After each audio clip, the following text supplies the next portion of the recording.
بابا شو انا من تخرجت وما جيت ورقصت. مو احنا من قاعة. لا بس ما سويتش كل اجواء. ما لو لأن صيدلة. آخر العنقود. لا مو بس اخر العنقود، لأن صيدلة وهنا يا لي جي بكالوريوس لغة عربية. لا احنا مو احنا قاعة. اتذكر وين قاعة من رحنا على القاعة. ليش؟ ما كان كشك الاجواء، كانت ما صورة نطقة وفي مالها نشمر القبعة وفي مالها هسه ألف حفلة حنة وعرس وش اسمه مقهورين. قاتلهم القهر. ولكم اني ما اسوى فلس بدون سوزان، ما اسوى فلس والله. هاي الدقيقة اللي اعوفها بيها التنفس يروح، والله التنفس يختفي.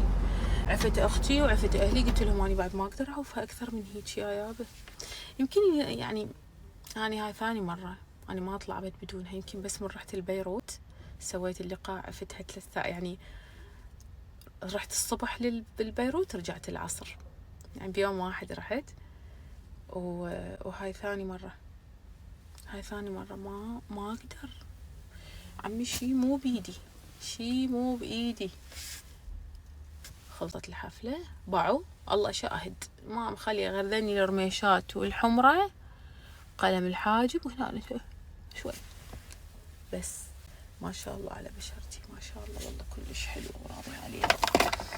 نرجعها هنا بالباكيت، نرجع كل شي مثل ما كان.